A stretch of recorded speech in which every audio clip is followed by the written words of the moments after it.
श्री स्वामी समर्थ स्वामींच्या कृपेने तुमचा आजचा दिवस सुखाचा, समाधानाचा आणि आनंदाचा जावो. तुमची जी काही इच्छा असेल ती लवकरात लवकर पूर्ण हो, ही स्वामी आई चरणी प्रार्थना करते.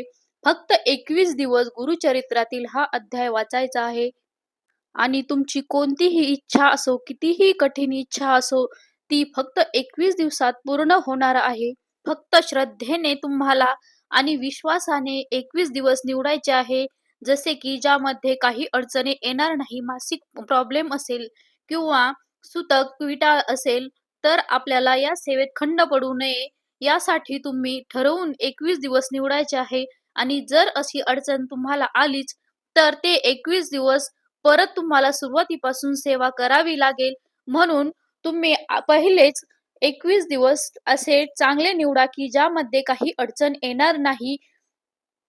असे 21 दिवस तुम्हाला निवडायचे आहे आणि पहिल्याच दिवशी तुम्हाला ठरवायचं आहे की आपण गुरुचरित्र ग्रंथ सकाळी वाचणार आहोत की संध्याकाळी, असे ठरवून रोज आपल्याला एकाच त्याच वेळेला गुरुचरित्रचा हा अध्याय वाचायचा आहे.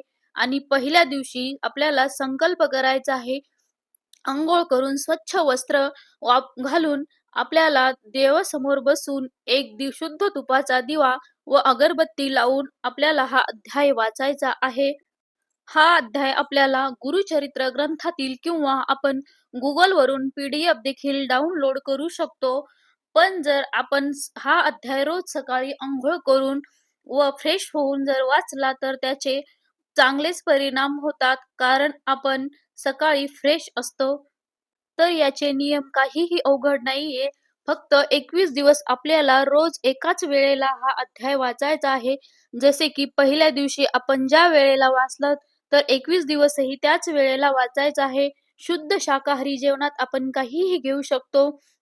घरात मांसाहार आणू नये व घरातील लोकांनी व्यसन करू नये. कुठलेही व्यसन करायचे नाही आहे.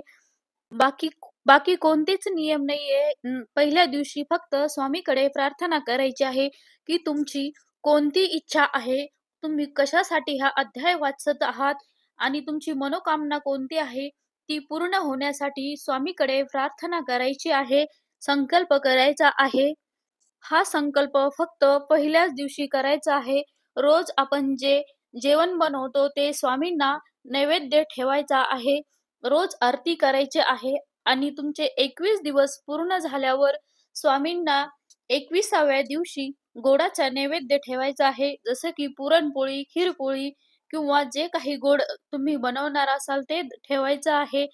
आणि मग चला तर बघूया हा अध्याय कोणता आहे. तर गुरुचरित्रातील हा अध्याय 18वा अध्याय आहे. हा अध्याय अतिशय परमपवित्र आहे, खूप प्रभावी आहे. 21 दिवसात तुमची नक्कीच इच्छा कोणतीही पूर्ण होईल, मनोकामना पूर्ण होईल. फक्त रोज श्रद्धेने, विश्वासाने आणि नियमाने रोज हा अध्याय वाचायचा आहे. भक्तिभावाने, श्रद्धेने वाचा आणि स्वामीवर पूर्ण विश्वास ठेवा. स्वामी तुमची इच्छा नक्कीच पूर्ण करतील. मनोकामना तुम्हाला जे हवंय ते स्वामी नक्कीच पूर्ण करतील. आणि जर तुम्हाला व्हिडिओ आवडला असेल तर चॅनलला लाईक, शेअर, सबस्क्राईब करा. हा व्हिडिओ मी इथेच थांबवत आहे. श्री स्वामी समर्थ.